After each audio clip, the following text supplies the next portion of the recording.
Assalamualaikum warahmatullahi wabarakatuh. Hamdan wa syukran lillah, salatan wa salaman ala rasulillah, wa ala alihi wa ashabihi wa mawalah. Baik, mahasiswa semua, materi kita sekarang adalah tentang al-ahkam asy-syar'iyyah. Silakan kita perhatikan slide berikut ini. Dalam bahasan al-ahkam asy-syar'iyyah ada 4 poin yang akan kita bahas. Yang pertama adalah hakim, yang kedua adalah al-hukmu, yang ketiga adalah mahkum bih, atau ada juga yang mengistilahkan dengan mahkum fih, dan yang keempat adalah mahkum alaih. Secara singkat kita perhatikan bahwasanya al-hakim adalah pihak yang menetapkan hukum. Pihak yang menetapkan hukum. Kemudian al-hukmu adalah hukum itu sendiri. Sedangkan mahkum bih atau mahkum fih adalah perbuatan yang ditetapkan hukumnya oleh hakim. Sedangkan mahkum alaih adalah pihak yang akan menjalankan hukum. Pihak yang akan melakukan mahkum bih yang ditetapkan hukumnya oleh hakim. Al-hakim itu para ulama sepakat mengatakan bahwasanya yang berhak menjadi hakim adalah Allah. Makanya kita lihat kalau seandainya kita ibaratkan, kita contohkan, kita analogikan, Allah mewajibkan salat bagi manusia. Allah mewajibkan salat bagi manusia. Maka yang menjadi hakim dalam poin ini adalah Allah. Sedangkan yang hukum di sana adalah wajib. Mahkum bihnya adalah salat, kemudian mahkum alaihnya adalah manusia. Kita lihat satu persatu terkait dengan keempat poin ini. Kita mulai dulu dari al-hukm atau hukum syara'. Ya, kita lihat definisi hukum syara'. Apa yang dimaksud dengan hukum dalam kajian usul fikih? خطاب الشارع المتعلق بأفعال المكلفين طلبا أو تخييرا أو وضعا. Khitab itu artinya adalah seruan Allah, firman Allah atau titah. Khitab itu artinya adalah titah, seruan atau firman. Asy-syari' di sini adalah Allah. Ya, berarti khitab asy-syari' adalah titah dari Allah. Titah Allah yang mana? Al-muta'allaqu bi af'alil mukallafina. Titah Allah atau firman Allah yang hanya berkaitan dengan perbuatan mukallaf. Kalau kita perhatikan penggalan definisi ini, maka berarti ada firman Allah yang tidak ada kaitannya dengan perbuatan mukallaf.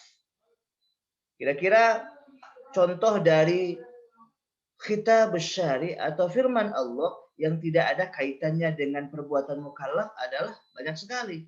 Ada alif lam mim, ada alif lam ra, ada yasin. Itu adalah firman Allah, tapi tidak ada kaitannya dengan perbuatan mukallaf. Sedangkan yang dimaksud dengan hukum itu hanyalah firman Allah atau titah Allah yang ada kaitannya dengan perbuatan mukallaf. Apa contohnya? Di antaranya lahu aqimus shalah. Kemudian diantaranya adalah la taqrabuz zina dan lain sebagainya. Kemudian kita lanjutkan penggalan selanjutnya, firman Allah yang berkaitan dengan perbuatan mukallaf. Ada 3 bentuknya. Yang pertama bentuknya itu adalah talaban. Talaban itu artinya adalah tuntutan. Firman Allah yang berkaitan dengan perbuatan mukallaf itu bisa saja berbentuk tuntutan, au takhiran, atau berbentuk pilihan. Pilihan untuk melakukan atau boleh untuk meninggalkan. Au wad'an, atau itu isinya adalah ketentuan dari syari' itu sendiri. Nah, kita lihat terjemahan dari definisi adalah khitab syari' al-muta'allaqu bi af'alil mukallafina talaban atau takhiran atau wad'an. Titah Allah yang berkaitan dengan perbuatan mukallaf dalam bentuk tuntutan, pilihan untuk berbuat atau tidak, atau dalam bentuk ketentuan. Ketentuan itulah yang maksud dengan wad'an. Coba kita preteli, kita akan bahas definisi ini sehingga kita akan melahirkan tentang pembagian hukum nanti. Kita akan melihat rincian dari hukum taklifi dan hukum wad'i dari definisi ini. Kita lihat. Pertama adalah ini kita mempreteli terkait dengan definisi. Khitab syari' al-muta'allaqu bi af'alil mukallafina. Seruan Allah yang berkaitan dengan perbuatan mukallaf itu ada 3 bentuknya. Bentuk yang pertama adalah talaban. Ya, talaban ini artinya adalah tuntutan. Yang kedua bentuknya adalah takhiran, pilihan. Pilihan untuk melakukan atau tidak melakukan. Yang ketiga, bentuk dari khitab syari' itu adalah wad'an, ketentuan. Kemudian kita lihat, talaban itu ada 2 bentuknya. Yang pertama adalah talabul fi'li, tuntutan untuk melakukan. Tuntutan untuk melakukan sesuatu. Kemudian ada juga talaban litarki, talabut tarki. Ya, tuntutan untuk meninggalkan. Artinya larangan. Ya.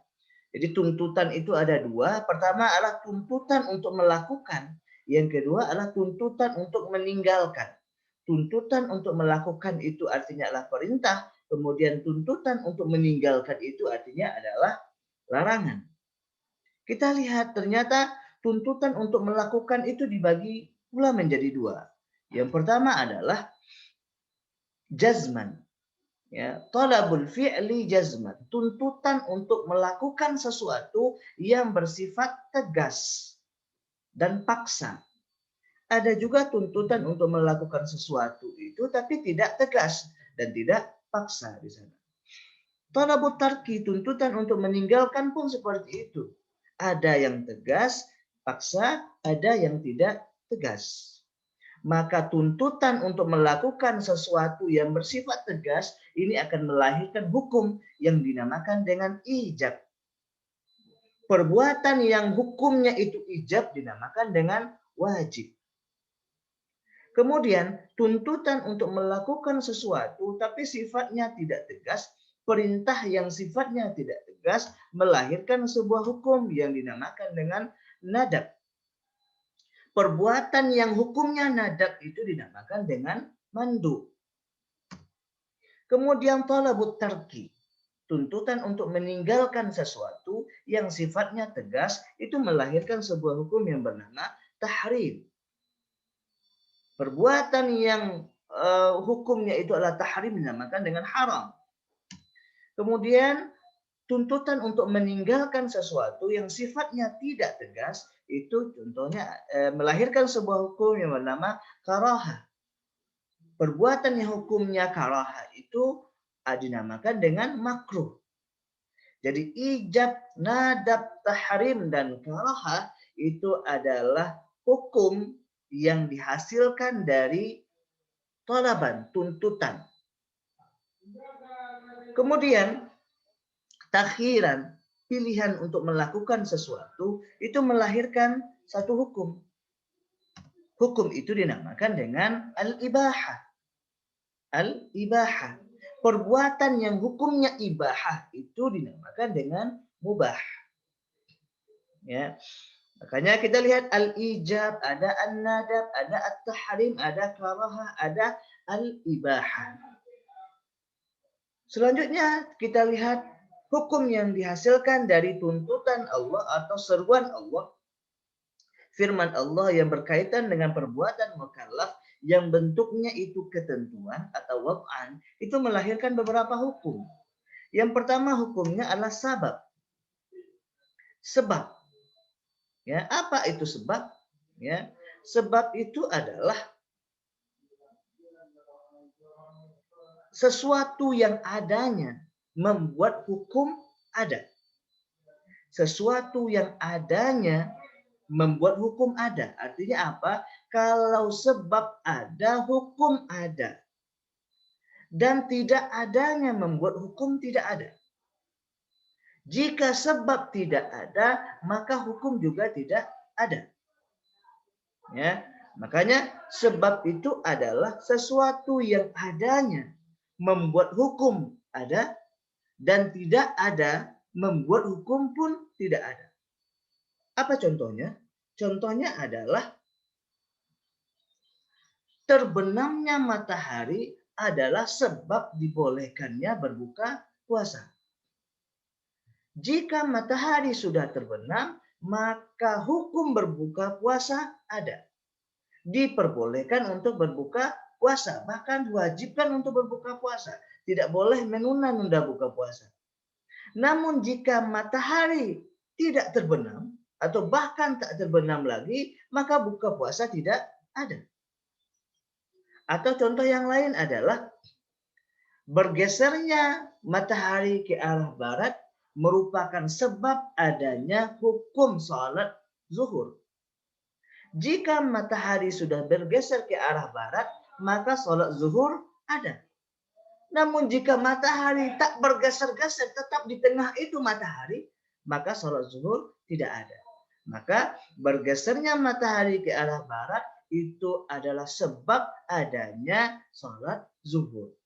Adanya sebab membuat hukum ada. Dan tidak adanya sebab membuat hukum tidak ada. Kemudian hukum kedua yang dihasilkan dari wad'an ini adalah syarat. Apa yang dimaksud dengan syarat? Sesuatu yang adanya. Sesuatu yang adanya membuat hukum belum tentu ada. Sesuatu yang adanya membuat hukum belum tentu ada. Jika ada syarat ini, maka hukum belum tentu ada. Namun jika dia tidak ada, maka hukum pasti tidak ada. Jika syarat ini ada, maka hukum ada. Jika syarat tidak ada, maka hukum pasti tidak ada. Apa contohnya? Contohnya adalah berwuduk adalah syarat sholat. Jika syarat ini ada, maka sholat belum tentu ada. Jika orang berwuduk, belum tentu dia sholat. Terkadang orang berwuduk bukan untuk sholat. Namun, jika syarat ini tidak ada, maka hukum tidak ada. Jika orang tidak berwuduk, sedangkan dia sanggup untuk berwuduk, maka dia tidak boleh melaksanakan sholat. Yang ketiga, hukum ketiga yang dihasilkan dari wad'an ini adalah mani'. Apa yang dimaksud dengan mani'? Mani' itu artinya adalah penghalang.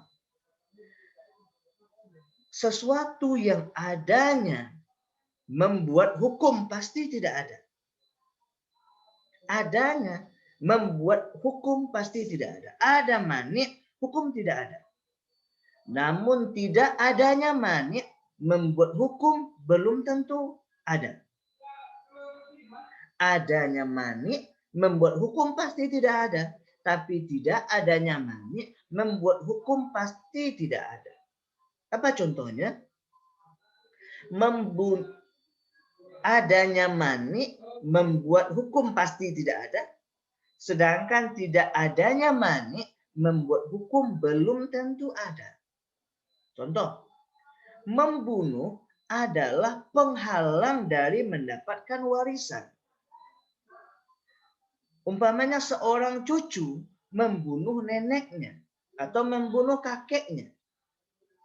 Maka jika dia membunuh, maka dia pasti tidak akan mendapatkan warisan. Namun ketika dia tidak membunuh, dia belum tentu mendapatkan warisan. Kenapa? Karena bisa saja dia dihijab oleh orang lain. Dia dihijab oleh anak. Maka inilah yang dinamakan dengan mani'. Ada juga yang menambahkan hukum yang dihasilkan dari wad'an ini adalah azimah dan rukhsah. Ya, azimah dengan rukhsah. Apa itu azimah? Azimah itu adalah hukum yang berlaku umum yang harus dilakukan dalam keadaan normal. semua orang harus melakukan hukum sesuai dengan ketentuannya jika keadaannya normal. Ya, apa contohnya? Contohnya adalah sholat zuhur itu 4 rakaat. Sholat zuhur itu harus di waktu zuhur. Itu namanya azimah. Dan semua orang wajib melakukan itu jika keadaannya normal. Sedangkan pasangannya adalah rukhsah. Apa yang dimaksud dengan rukhsah? Rukhsah itu adalah hukum yang berlaku khusus jika keadaan tidak normal. Apa contohnya? Sholat zuhur itu bisa 2 rakaat. Dan bisa dilakukan di waktu asar. Ya, sholat zuhur yang azimahnya itu adalah 4 rakaat, maka boleh dilakukan menjadi 2 rakaat jika ada rukhsah. Itu namanya qasar. Apa kira-kira di antara rukhsahnya? Di antara rukhsahnya adalah di antara penyebab adanya rukhsah ini adalah adanya safar, adanya perjalanan. Keadaannya tidak normal. Hanya orang yang keadaannya tidak normal ini yang bisa mendapatkan rukhsah ini. Makanya orang yang mendapatkan rukhsah ini yang berada dalam perjalanan boleh melaksanakan sholat zuhur yang awalnya 4 rakaat bisa dia qasar menjadi 2 rakaat. Dan dia bisa melaksanakan sholat zuhur yang harusnya dilakukan di waktu zuhur, dia boleh melaksanakannya di waktu asar. Dinamakan dengan jamak takhir. Atau hukum memakan babi. Azimahnya adalah haram. Haram semua orang memakan babi. Tapi jika seseorang berada dalam kondisi sangat kelaparan, tidak ada lagi akan dimakannya, sangat lapar sekali, maka dia boleh memakan babi. Itu namanya rukhsah. Tapi hanya sekedar untuk menghilangkan laparnya saja. Ini hukum yang dihasilkan dari wad'an.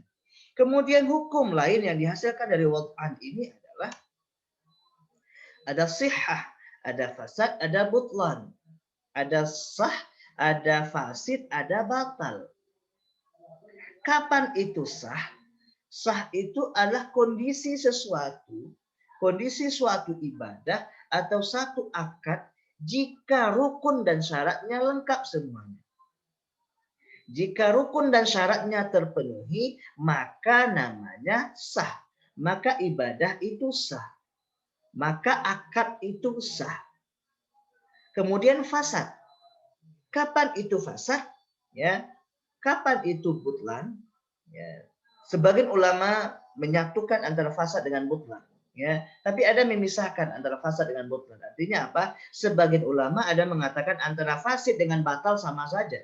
Tapi ada ulama lain yang mengatakan antara fasid dengan batal itu beda.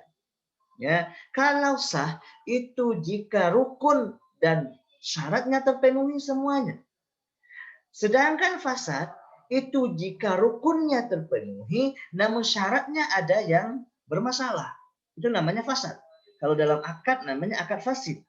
Rukun dari akad itu terpenuhi, umpamanya dalam jual beli, akad dalam jual beli itu terpenuhi, namun ada syarat dari penjual atau syarat dari pembeli atau syarat dari barang itu yang bermasalah. Maka akad jual belinya menjadi fasid. Sedangkan butlan itu jika rukunnya yang bermasalah.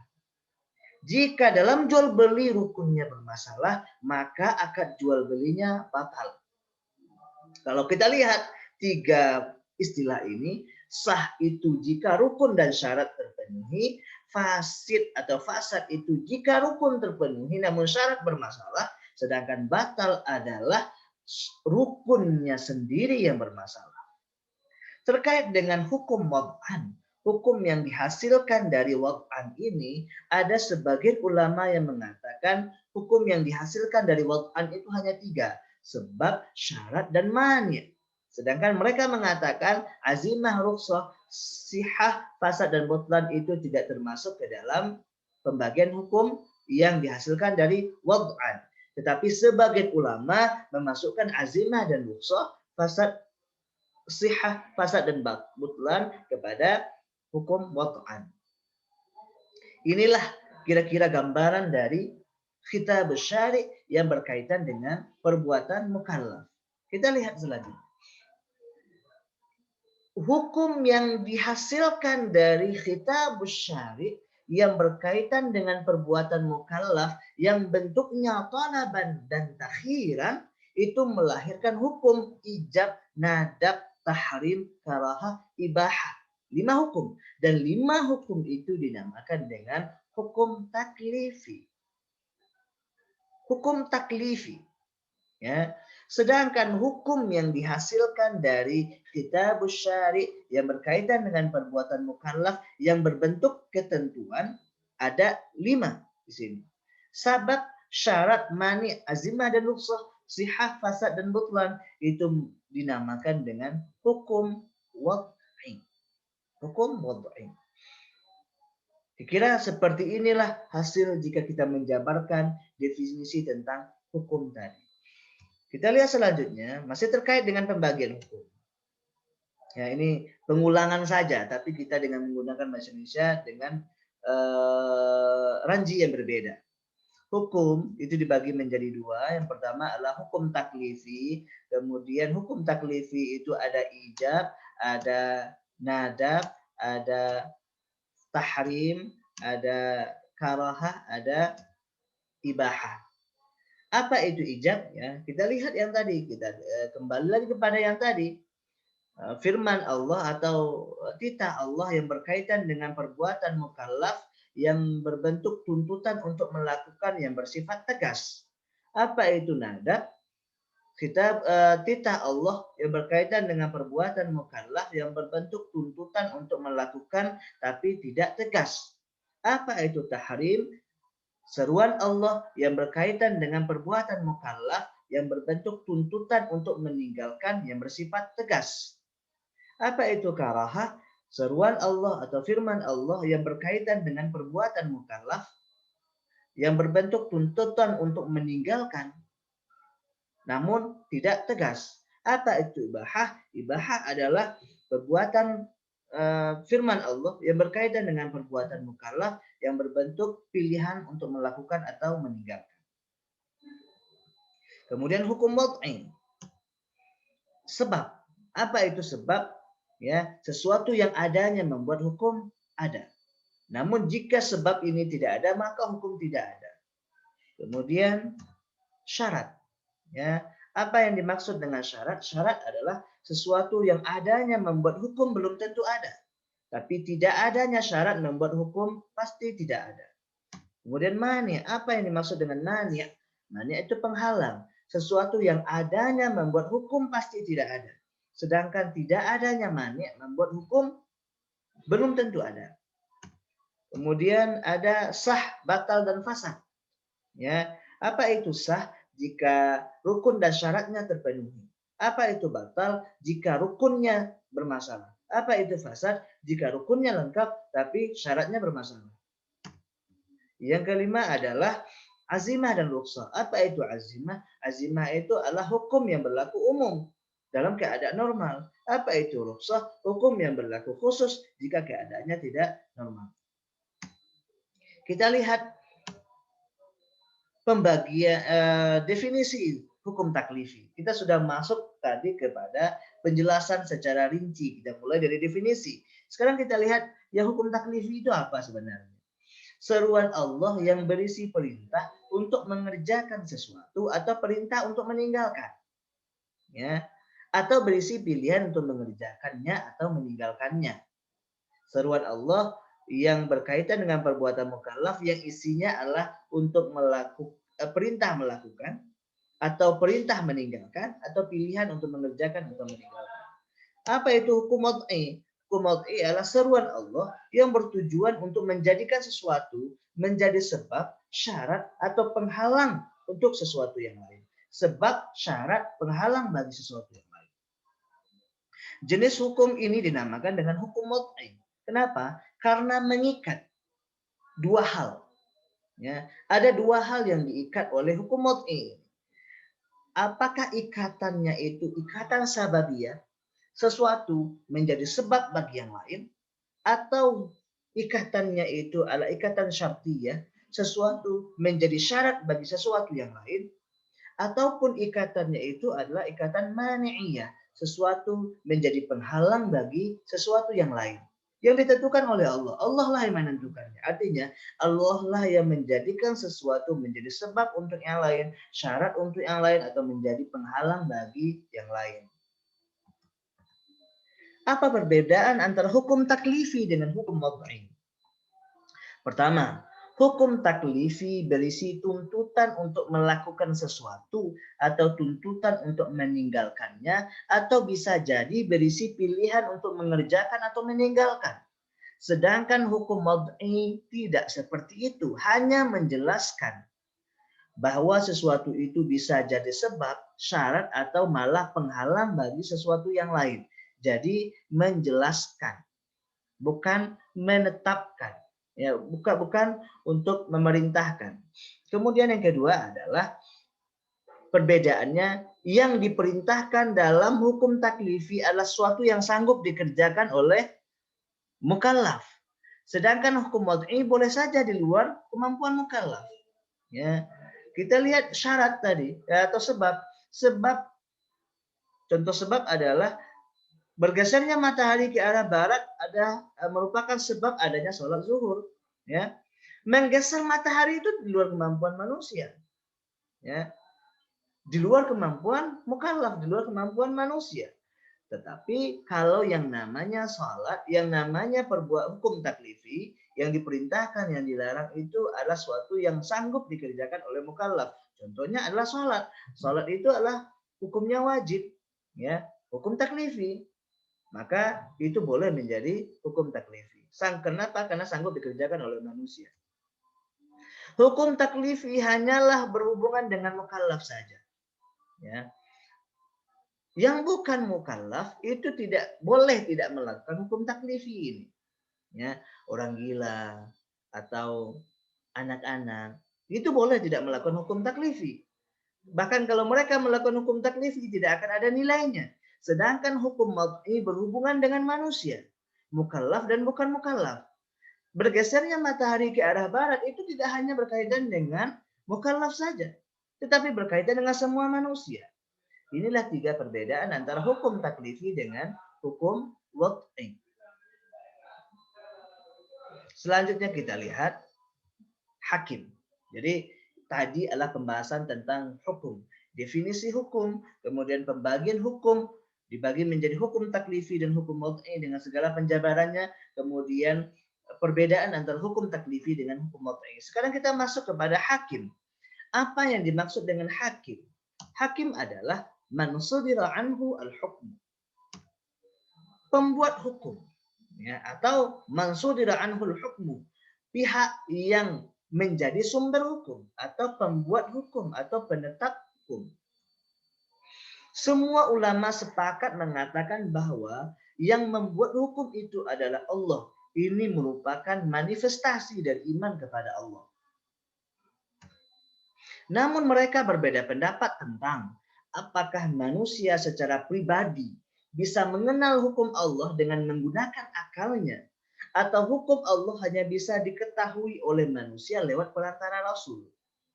Artinya apa? Jika Rasul tidak ada, apakah akal manusia bisa mengenal hukum Allah atau tidak? Kita contohkan kepada orang-orang yang tinggal di pelosok. Ya, Rasul di sini kan bisa saja kita anggap sebagai ulama. Ulama adalah kita manusia ini sekarang ini memang tidak mengenal hukum Allah langsung dari Rasul. Kenapa? Karena kita tak bertemu Rasul. Tapi kita mengenal hukum Allah itu dari pewarisnya Rasul. Al-ulama warathatul anbiya. Ulama adalah pewaris para nabi, para rasul. Jadi bagaimana dengan orang-orang yang tinggal di pelosok negeri sana? Yang tidak sampai dakwah ke sana, yang tidak sampai kepada mereka para ulama menyampaikan dakwah tentang Islam kepada mereka, bagaimana hukum mereka? Dalam tanda kutip, kalau seandainya mereka melakukan kebaikan, apakah mereka mendapatkan pahala atau tidak? Kalau seandainya mereka melakukan kejahatan, apakah mereka mendapatkan dosa atau tidak? Bahkan kalau seandainya mereka meninggal dunia, mereka masuk surga atau masuk neraka? Kenapa? Karena mereka tidak sampai dakwah ke sana. tetapi mereka punya akal. Nah, disinilah menjadi perbedaannya. Apakah akal manusia ini tanpa adanya Rasul bisa mengenal hukum Allah atau tidak? Namun mereka berbeda pendapat tentang sini yang sudah sampaikan tadi. Mayoritas ulama Ahlus Sunnah wal Jamaah ya mengatakan di Ahlus Sunnah wal Jamaah dimaksud di sini adalah Asy'ariyah dan Maturidiyah. Manusia tidak akan dapat mengenal hukum Allah kecuali hanya dengan perantara Rasulnya. Melalui wahyu yang diturunkan Allah kepadanya. Bila tidak ada Rasul yang menyampaikan tentang hukum Allah, maka tidak akan ada hukum Allah itu. Jika Rasul tidak ada, maka manusia boleh tidak mengenal hukum Allah. Jadi mereka tanpa ada Rasul, kita tidak bisa mungkin mengenal hukum Allah. Jadi orang-orang yang tinggal di pelosok negeri sana, kalau dakwah tidak sampai kepada mereka, mereka melakukan kejahatan, mereka tidak berhak mendapatkan dosa. Jika mereka melakukan kebaikan, mereka tidak berhak mendapatkan pahala. Dan jika mereka meninggal dunia, mereka tidak layak masuk neraka. Kenapa? Karena mereka tidak tahu bahwasanya yang mereka lakukan itu adalah suatu kesalahan. Ini pendapat mayoritas Ahlus Sunnah wal Jamaah atau Asy'ariyah dan Maturidiyah. Sedangkan pendapat dari kalangan Mu'tazilah, mereka mengatakan Rasul memang satu-satunya manusia yang dapat mengenalkan hukum Allah kepada manusia. Akan tetapi bila Rasul belum datang, ini ingat, bila Rasul belum datang, manusia dapat mengetahui hukum Allah lewat akalnya. Jika Rasul sudah datang, maka akal manusia tidak bisa lagi digunakan untuk mengenal hukum Allah. Namun bagaimana jika Rasul tidak ada? Bagaimana jika Rasul tidak ada? Maka pendapat Mu'tazilah, manusia dapat mengetahui hukum Allah lewat akalnya. Artinya apa? Orang yang tinggal di pelosok sana, yang tidak mengenal, yang belum sampai dakwah kepada mereka, mereka punya akal yang bisa mereka gunakan untuk mengenal hukum Allah. Jika mereka melakukan kesalahan, maka mereka akan mendapatkan dosa. Jika mereka melakukan kebaikan, mereka akan mendapatkan pahala. Kenapa? Karena mereka punya akal. Akal bisa mengetahui mana yang baik, mana yang buruk. Setiap orang yang akalnya sehat akan mengatakan berbohong itu dosa. Berbohong itu sebuah kesalahan.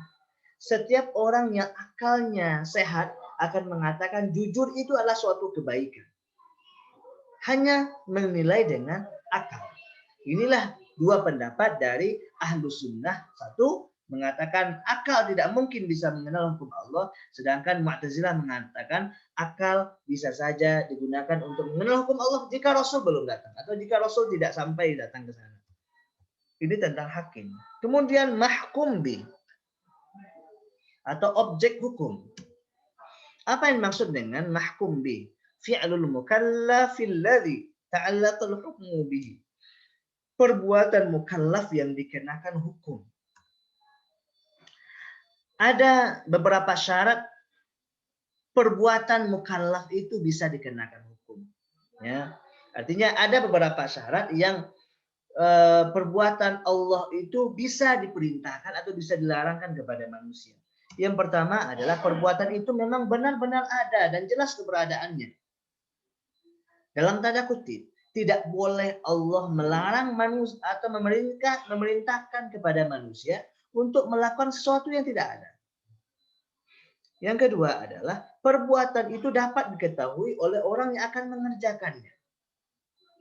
Jika Allah memerintahkan kepada kita melakukan sesuatu, maka perbuatan yang diperintahkan kepada kita itu harus kita ketahui dulu. Gak mungkin, kita analogikan kepada contoh yang lain, tidak mungkin seorang dosen memerintahkan kepada mahasiswanya untuk melakukan sesuatu. Ya, kamu harus melakukan sesuatu. Kemudian ditanyakan sama mahasiswanya, sesuatunya apa Pak? Sesuatunya rahasia Bapak. Itu nggak mungkin. Kenapa? Karena memang perbuatan yang diperintahkan itu adalah sesuatu yang dapat diketahui oleh orang yang akan mengerjakannya. Yang ketiga syarat dari mahkum bi itu adalah perbuatan itu mampu dikerjakan oleh mukallaf. Tidak boleh Allah, bukan tidak boleh, tidak mungkin Allah memerintahkan kepada kita untuk melakukan sesuatu yang di luar kemampuan kita. Tidak mungkin Allah menyuruh kita menghitung berapa lapis langit. Tidak mungkin Allah memerintahkan kepada kita menghitung berapa jumlah pasir di lautan. Tidak mungkin Allah memerintahkan kepada kita untuk menghitung berapa liter air yang ada di laut itu. Tidak mungkin itu. Kenapa? Karena di luar kemampuan mukallaf. Jadi syarat dari perbuatan yang mungkin, yang bisa dijadikan sebagai objek hukum, mahkum bi, itu ada 3. Pertama, perbuatannya ada. Yang kedua, perbuatannya mungkin diketahui oleh manusia atau mukallaf. Yang ketiga, perbuatan itu mampu dikerjakan. Ada, bisa diketahui, dan bisa dikerjakan oleh mukallaf. Ini mahkum bi. Kenapa? Karena Allah Subhanahu wa taala berfirman, la yukallifullahu nafsan illa wus'aha. Tidak mungkin Allah memerintahkan kepada manusia kecuali sesuai dengan kesanggupannya. Bahasan selanjutnya yang keempat adalah mahkum alaih. Siapa itu mahkum alaih? Al-mukallaful ladzi ta'allaqa al-hukmu bi fi'lihi. Mukallaf yang akan menjalankan hukum atau mukallaf yang hukum itu berkait dengan perbuatannya atau mukallaf yang akan menjalankan hukum. Ada syarat mukallaf yang akan dikenakan hukum itu. Yang akan menjalankan hukum itu ada syaratnya. Pertama, mengetahui dan memahami titah Allah. Artinya memiliki akal yang sempurna. Anak-anak itu belum dianggap sebagai mahkum alaih. Orang gila tidak bisa dianggap sebagai mahkum alaih. Kenapa? Karena mereka tidak mungkin memahami titah Allah. Yang kedua syaratnya adalah memiliki kecakapan dan kelayakan untuk menerima beban hukum. Inilah yang dinamakan dengan ahliyah. Memiliki kecakapan dan kelayakan, dia layak untuk menerima beban hukum. Ini syarat dari mahkum alaih. Syarat kedua ini dinamakan dengan ahliyah. Dan inilah yang akan kita bahas lebih dalam tentang ahliyah. Apa yang dimaksud dengan ahliyah? Salahiyatul insani li an tathbuta lahu huququn au tajib alaihi wajibatun. Kelayakan seorang manusia untuk mendapatkan hak atau menjalankan kewajibannya. Seseorang itu bisa atau tidak mendapatkan haknya. Atau seseorang itu bisa atau tidak menjalankan kewajibannya. Atau yang ketiga adalah seseorang itu memang tidak ada dalam definisi ini. Tapi dalam definisi lainnya ada. Yang namanya ahliyah itu adalah kelayakan seseorang untuk mendapatkan hak. Kelayakan seseorang untuk mendapatkan hak. Kelayakan seseorang untuk menjalankan kewajiban. Kelayakan seseorang untuk mempertanggungjawabkan perbuatannya. Ada 3 jenis kelayakan. Kelayakan untuk mendapatkan hak, kelayakan untuk menjalankan kewajiban atau mendapatkan kewajiban, kelayakan seseorang untuk mempertanggungjawabkan perbuatannya. Ahliyah dibagi menjadi 2. Yang pertama adalah ahliyatul wujub. Yang kedua, ahliyatul wujub. Yang kedua adalah ahliyatul ada. Ahliyatul wujub dibagi menjadi 2. Apa itu? Ahliyatul wujub ini adalah kelayakan seseorang untuk mendapatkan hak dan mendapatkan kewajiban. Jika seseorang sudah memiliki ahliyatul wujub, maka dia bisa diberikan hak kepadanya. Dia bisa disuruh melakukan sesuatu. Itu orang yang sudah memiliki ahliyatul wujub. Kelayakan seseorang untuk mendapatkan hak dan menjalankan kewajiban atau mendapatkan kewajiban. Ahliyatul wujub dibagi 2. Yang pertama ahliyatul wujub naqisah. Yang kedua adalah ahliyatul wujub kamilah. Ahliyatul wujub naqisah ini adalah ahliyatul wujub tidak sempurna. Sedangkan ahliyatul wujub kamilah adalah ahliyatul wujub sempurna. Apa itu ahliyatul wujub naqisah atau ahliyatul wujub tidak sempurna? Kelayakan seseorang hanya mendapatkan haknya saja. Kelayakan seseorang hanya mendapatkan sebagian haknya saja, bukan semuanya. Tapi sebagian haknya saja. Ya. Sedangkan ahliyatul wujub kamilah adalah kelayakan seseorang untuk mendapatkan semua hak dan semua kewajibannya. Ini ahliyatul wujub kamilah, ahliyatul wujub sempurna. Jadi ahliyatul wujub naqisah atau ahliyatul wujub tidak sempurna adalah kelayakan seseorang untuk mendapatkan sebagian haknya saja. Ya. Apa contohnya? Seseorang yang masih berada di dalam janin ibunya. Seseorang yang masih berbentuk janin, masih berada dalam rahim ibunya, dia berhak untuk mendapatkan haknya. Dia berhak untuk mendapatkan sesuatu. Jika seseorang yang berada di dalam janin, kemudian ada orang lain yang berwasiat untuk janin itu, maka janin itu berhak untuk mendapatkan wasiat itu.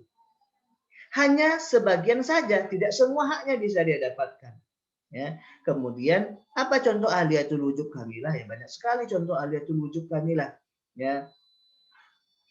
Kemudian ahliyatul ada yang kedua. Jadi ahliyatul wujub itu adalah kelayakan seseorang untuk mendapatkan hak dan kewajiban. Sedangkan ahliyatul ada adalah kelayakan seseorang untuk mempertanggungjawabkan perbuatannya, perkataannya, dan tindakannya. Jika dia memecahkan kaca, dia bisa dituntut atau tidak. Jika dia berkata-kata yang tidak baik, dia bisa dituntut atau tidak. Inilah yang dinamakan dengan ahliyah. Jika dia sudah memiliki ahliyatul ada, maka apapun tindakannya, dia bisa mempertanggungjawabkannya. Ahliyatul ada dibagi 3. Yang pertama adalah adimul ahliyah. Yang kedua adalah ahliyatul ada naqisah. Yang ketiga adalah ahliyatul ada kamilah. Adimul ahliyah, adim itu artinya adam. Adam itu tidak ada. Apa maksudnya adimul ahliyah? Belum memiliki ahliyah sama sekali.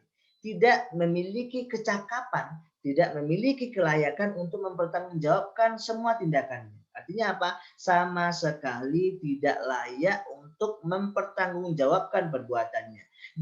Jika dia melakukan sesuatu, maka dia tidak bisa dituntut. Itu namanya adimul ahliyah. Tidak cakap sama sekali untuk mempertanggungjawabkan perbuatannya. Kemudian ahliyatul ada naqisah. Ahliyatul ada tidak sempurna. Apa maksudnya? Kelayakan seseorang untuk mempertanggungjawabkan sebagian tindakannya. Tidak semua tindakannya bisa dipertanggungjawabkan.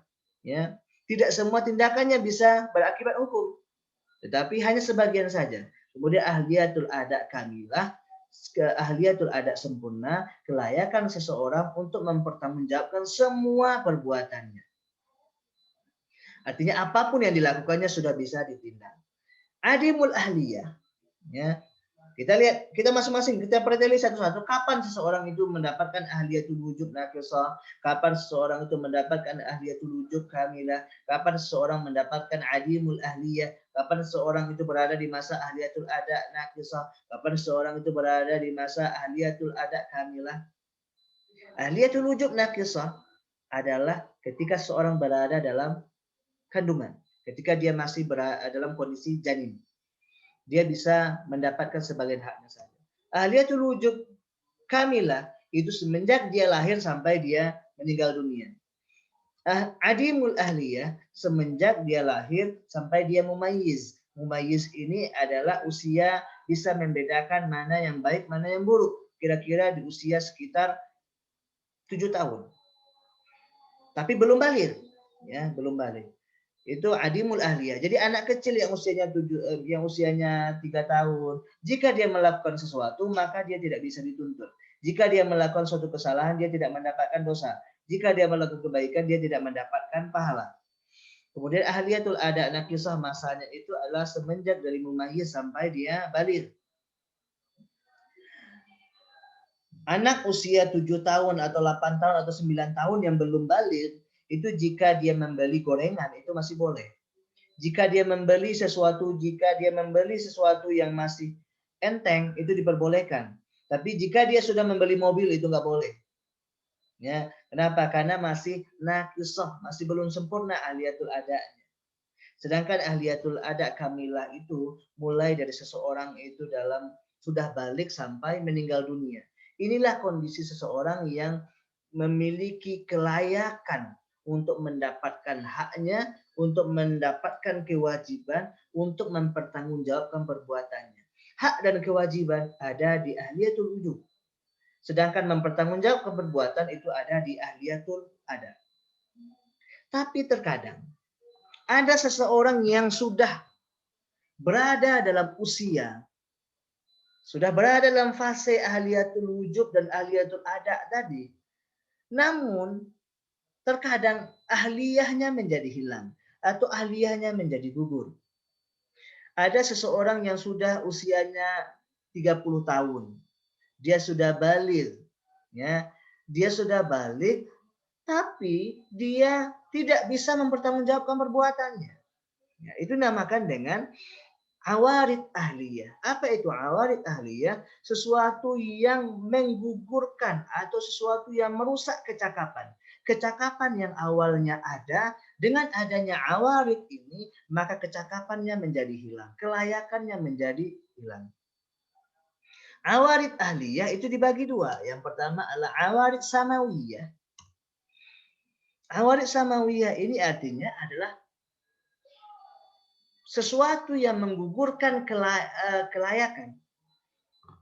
Sesuatu yang menggugurkan kelayakan seseorang itu yang berasal dari samawi, yang ditetapkan oleh Allah.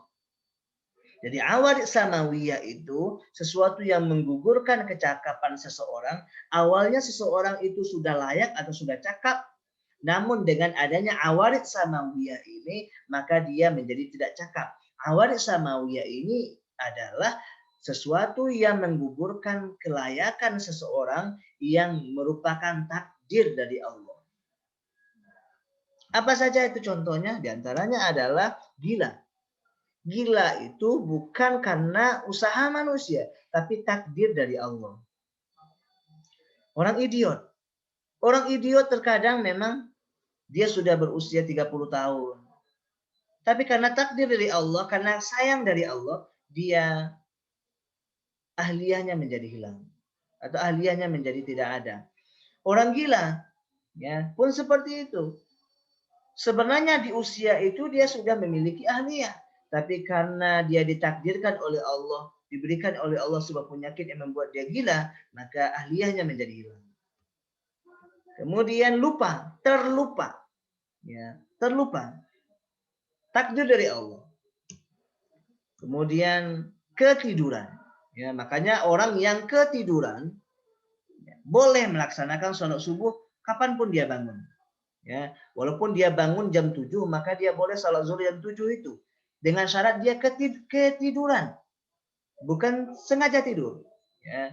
Ini takdir dari Allah. Gila, idiot, lupa, ketiduran. Itu merupakan takdir dari Allah. Jika ini ada, maka ahliyahnya menjadi hilang. Yang kedua adalah awarid samawiyah. Apa itu awarid samawiyah? Sesuatu yang menghilangkan kecakapan seseorang, namun hasil dari kerjanya, hasil dari usaha manusia itu sendiri. Apa saja itu? Pingsan. Pingsan karena tidak makan, karena usaha dia, bukan karena pingsan takdir Allah. Ya. Jadi di sini memang ada beberapa poin yang agak membuat kita ragu. Tapi para ulama mengatakan, diantaranya Profesor Amir Syarifuddin mengatakan pingsan termasuk awarid muktasabah. Kemudian yang mabuk karena usaha manusia, dia minum baru dia mabuk. Bodoh, ya. Bodoh ini bukan idiot. Bodoh ini terjadi karena usaha manusia. Kenapa karena usaha manusia? Karena dia tidak belajar. Jahil sama dengan bodoh tadi, ya.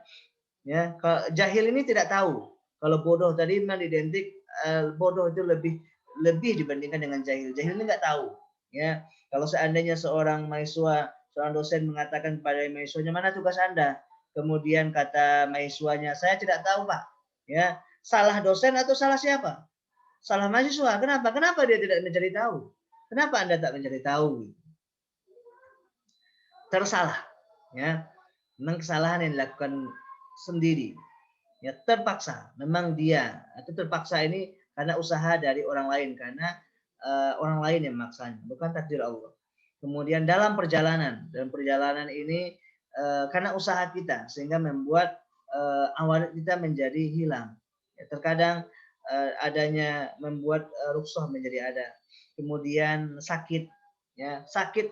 Ini semuanya sakit karena usaha kita tidak menjaga kesehatan. Kemudian dalam perjalanan terpaksa karena ada orang yang memaksa kita, tersalah, jahil karena usaha kita, bodoh karena memang tidak mau belajar, mabuk dan pingsan karena usaha kita. Bahkan ada juga dalam literatur mengatakan mati mati termasuk awarid muktasabah. Kapan mati yang termasuk awarid muktasabah, meninggal dunia termasuk dalam awarid muktasabah jika matinya itu bunuh diri. Kira-kira inilah yang perlu yang bisa kita bahas dalam poin ini. Pertama adalah hakim, yang kedua adalah hukum itu sendiri, yang ketiga adalah mahkum bi, yang keempat adalah mahkum alaih. Mudah-mudahan kita semua bisa memahami apa yang Bapak jelaskan. Ya, mudah-mudahan bisa dipahami dan mudah-mudahan kita semuanya mendapatkan ilmu dari video ini. Assalamualaikum warahmatullahi wabarakatuh.